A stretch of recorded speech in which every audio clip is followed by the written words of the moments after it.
It's indisputably apparent just how creative and fundamentally sound the striking skill set of Nigerian-born New Zealander Israel Adesanya is. Achieving notoriety only recently, the masses are only just starting to truly appreciate the depth of kickboxing knowledge that Israel Adesanya brings to MMA and the UFC. Seeing as he's soon to defend his UFC middleweight championship against worthy contender Paulo Costa, now seems as good a time as any to take a comprehensive look into the star of the Stylebender himself. In MMA, there are very few truly impressive feinters. A feint in the context of martial arts is a deceptive or pretend movement designed to either fluster an opponent, draw out a response that can be countered, or force an opponent to shell up.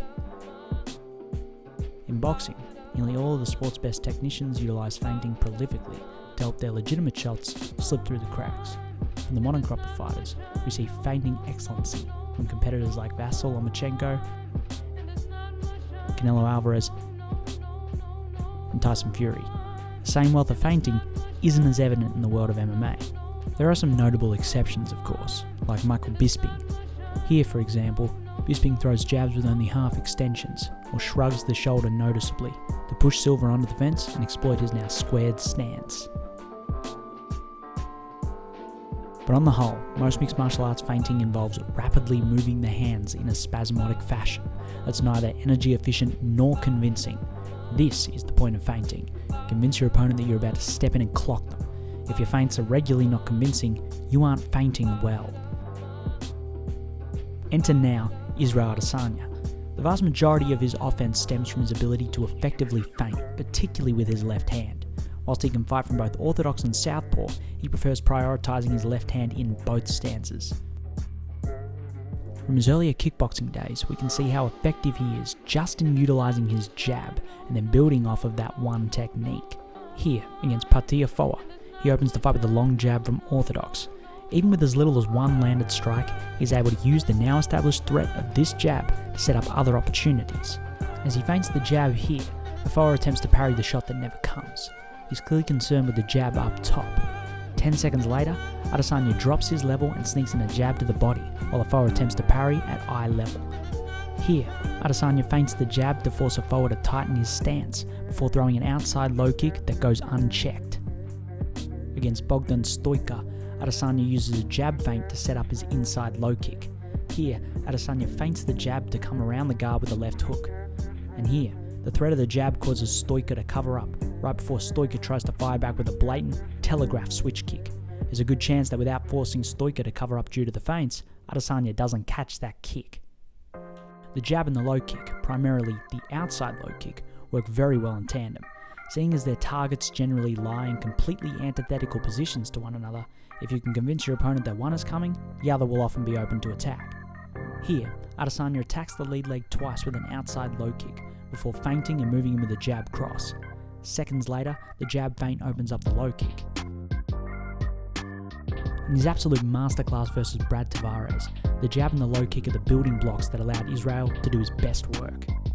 Israel is rare in MMA in that he has genuinely convincing hip feints. In other words, he is exceptionally good at convincing you that he's about to kick. He does this by quickly squaring his hip up towards his opponent. Here, the jab feeds into the low kick.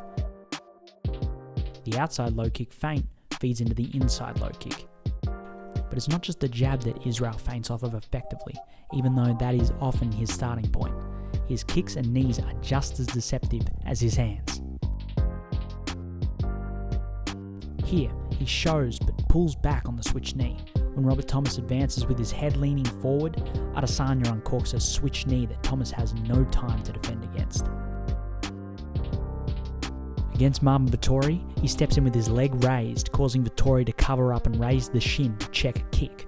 Instead, Adesanya comes around the guard with an elbow. Of course, any discussion of Israel's feints has to include his integration of the question mark kick into his game.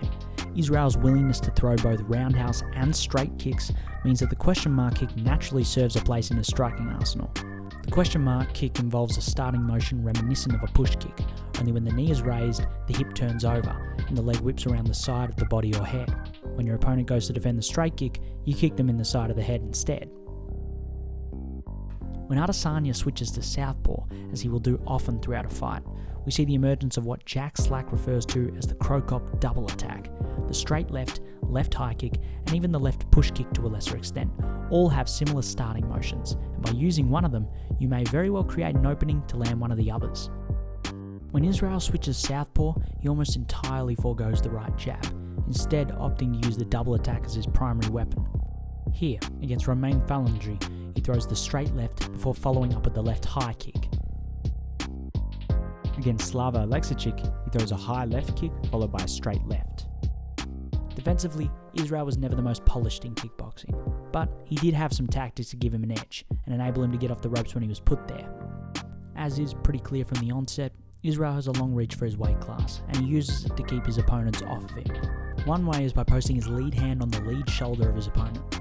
A good alternate example of this technique is with Conor McGregor, who often uses this technique to defend takedowns, but Adesanya's version works well against strikers too, as his kickboxing career will attest.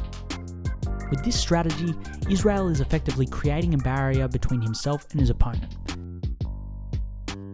Additionally, this makes it difficult for an opponent to left hook around the guard, because they are at a reach deficit and will need to clear the arm to land effectively, and if the opponent throws the overhand right, Israel can use his outstretched elbow and flared shoulder to provide considerable defense against the strike.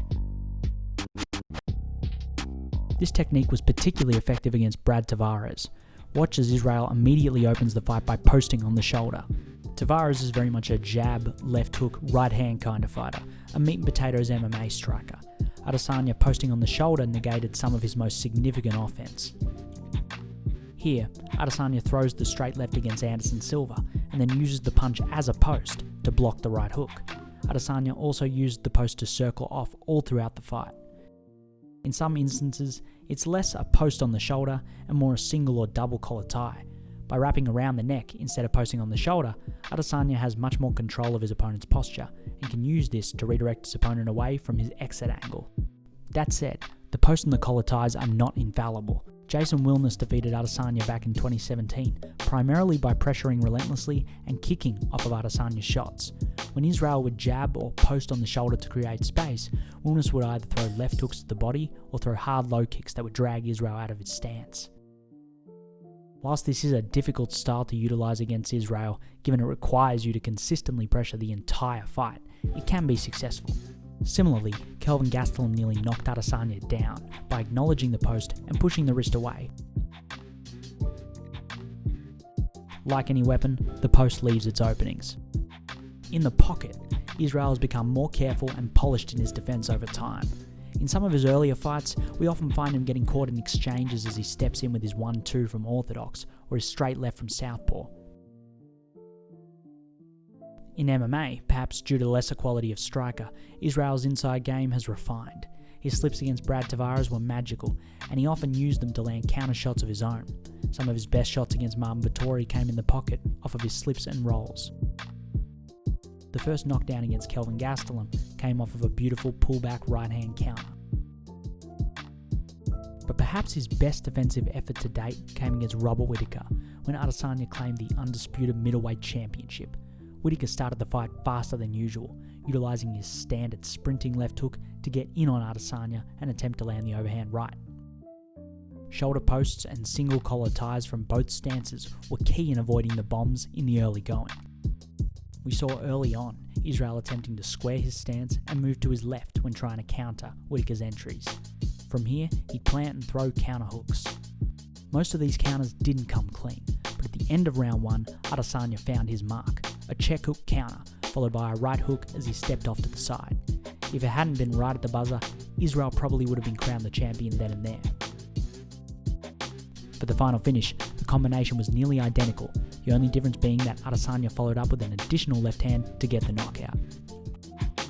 Against one of the best pound-for-pound fighters in the world, Adesanya showed just how good both his defensive and offensive technique in the pocket really is.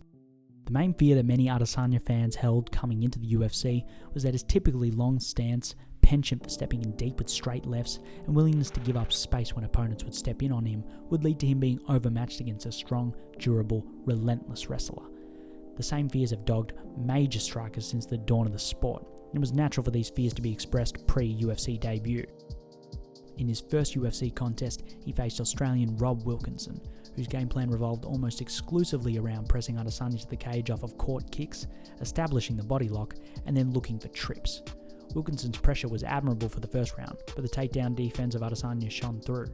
Adesanya defended the body lock by hooking hard whizzes on one side and attaining bicep control on the other to create space in spite of Wilkinson's pressure. When Wilkinson was able to get Adesanya to the ground, Israel would scoot to the cage wall and use the wall to stand back up again, a la American top team's anti-wrestling meta. He did give up the back on multiple occasions, a worrying sign that immediately led to some writing him off as a top contender, but Israel's ability to get back to a squared stance after his back was taken was promising. As his career in the UFC has progressed, significant improvements in Adesanya's takedown defense have been evident. In his second UFC fight, Adesanya did well through 2 rounds, defending trips from over-under against Marvin Vettori, a much bigger and stronger opponent than Wilkinson. Adesanya would move his hips away from Vettori and apply pressure to his overhook to escape the clinch.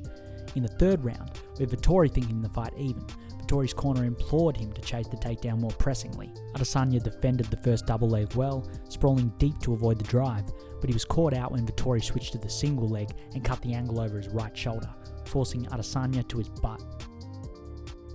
Adesanya spent much of the round in both full and half guard, repeatedly preventing Vettori's transitions, but not finding much success elsewhere. Some solid improvements from the Wilkinson bout, but still troubling signs from a fan's perspective. Fortunately, the worries were dispensed with in Adesanya's fight with Derek Brunson, a UFC 230. Brunson, a former 3-time Division II All-American wrestler, entered the fight with a wrestling-centric game plan and shot for his first single leg within 20 seconds. Adesanya showcased promising takedown defense habits all throughout the fight. His whizzer was more formidable, his bicep control in the clinch was stellar consistently, his balance when Brunson attempted the outside trip was impeccable, the limp leg out of the single leg was perfect. When Brunson attempted to take the back off of an outside trip attempt, Adesanya used wrist control and a single collar tie to control posture and grip and spun off the cage to exit the clinch. He even limp legs the low single at the end. The finishing sequence began as Brunson changed levels to attempt another takedown, and Adesanya timed the entry with a counter knee. The rest is history.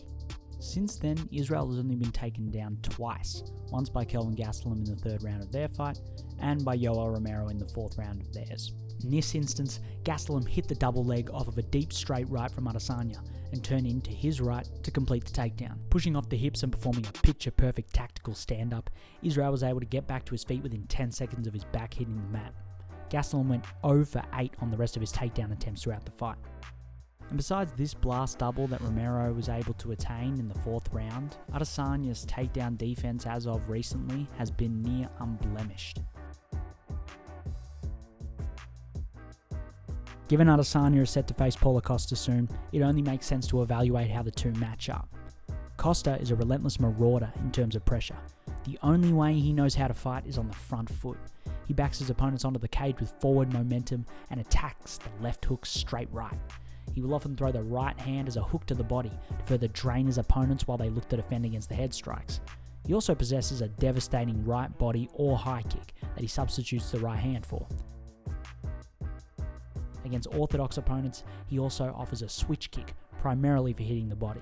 When Costa is able to push his opponent to the cage, he finds great success pressuring and controlling the range.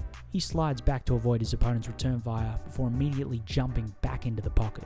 His combinations are long, often culminating in either a kick or an uppercut to punctuate his offense. In the clinch, Costa looks for double collar ties and drives knees up through the guard. His main issues come in the open. Costa's best work is in his combinations, where he mixes up the target of his strikes fluidly and moves his head frequently enough to avoid the majority of the counter strikes flying back his way. But he rarely throws combinations in the middle of the octagon, instead opting for single overhand rights, telegraph jabs, a random spattering of kicks and left hooks, both to the body and head. Whilst he cuts off the cage exceptionally well when his opponent is already on the fence, he has had troubles getting there. The most obvious example is against Uriah Hall. Hall, antithetically, is rarely a combination striker. When pushed against the fence, he had issues getting Costa off of him due to his lack of combination counters.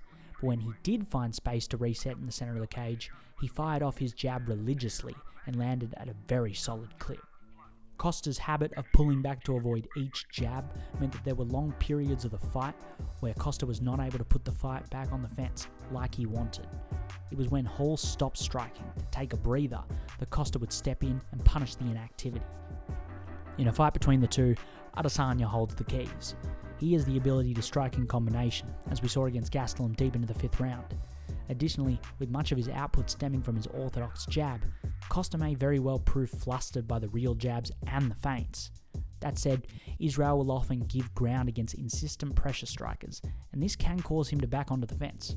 As we discussed, in the fight against Wilness, Israel ended up on the ropes frequently, where his movement was stunted and he had to rely on well-timed sidesteps and thoughtful posting to get back to the centre of the ring. Costa will come at Israel with more power and speed than Wilness, and will not be afraid to exploit any opportunities where Israel is squared up against the fence, as we saw occasionally against Gastelum. Additionally, if Israel isn't careful with his stance switches, he could be eating a lot of hard right kicks to the body as he attempts to circle out to his left from southpaw. Taking kicks to the ribs hurts bad enough. Walking into it is even worse. But given that Israel showcased great lateral movement in the Whittaker fight, and has such an adept jab, as well as experience in going the full 25-minute long distance, Adesanya should be the favourite. There will be no doubt some scary sequences for Adesanya fans, with Costa flying in. But come the 4th and 5th rounds, the cardio may very well wane for the first-time title challenger, and Israel's experience in high-pressure situations should carry him through.